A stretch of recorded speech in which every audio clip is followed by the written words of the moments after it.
Hello everybody, Nick McGinnis here, habitat biologist, and today we're on the James River, an important Atlantic salmon and brook trout stream in Antigonish County, and a major tributary to the West River, Antigonish, which is a well-known Atlantic salmon fishing destination.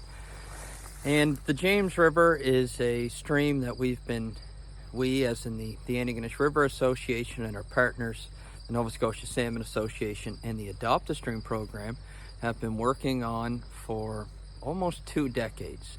And this is an interesting case study, this stream, as in the headwaters of this river, there's a water supply dam. Now, one of the benefits of this water supply dam is there's a cold water siphon at the bottom. So where the cold water is sitting in the lake, the reservoir, that cold water is getting piped out and dispersed at a gauged amount so as not to drain the reservoir. It also helps to maintain base flow during the summer months when the water isn't going over the top of the dam. But one of the biggest impacts from having this dam on the river system is the dam stops the transport of upstream sediment materials. And what that does is it starves the downstream habitat of suitable spawning habitat, and it has a real impact on the in-stream habitat.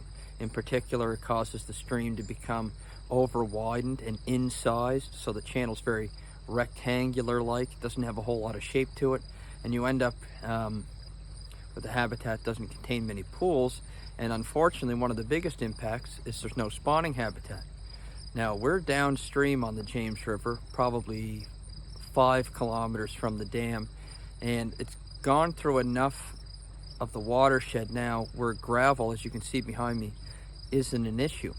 But I wanted to come down here today and start this video by just showing that, downstream, when you get far enough away from a dam, you're able to get back into some sort of equilibrium in terms of sediment supply.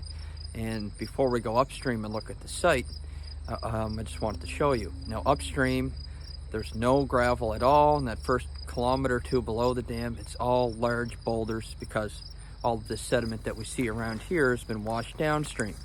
And it's worked out really well downstream. We have planet riparian zones through farmland and have rock sills and digger logs, so the habitat's quite good. But upstream, we have some serious issues, and we're about to start a restoration project where we're using heavy equipment, dump trucks and excavators to haul in that type of material.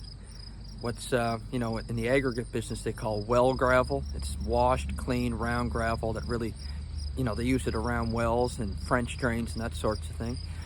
And we're going to be bringing about 10 truckloads of that up to the area right below the James River Dam, and we're going to be dumping that into the dry areas, so it's not going into the water, but it's within the bank full discharge, which is the area in the stream that goes underwater during high flow events. And those high flow events are really when the changes to the channel occur.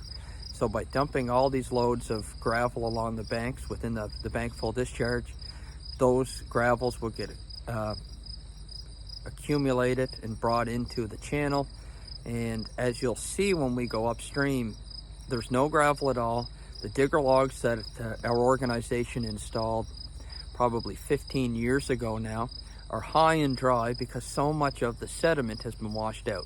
So let's go upstream a few kilometers, kind of into the headwaters, and have a look just at how much of an impact this dam has had. And we'll also start our journey towards restoring it with the dump trucks coming in with the gravel.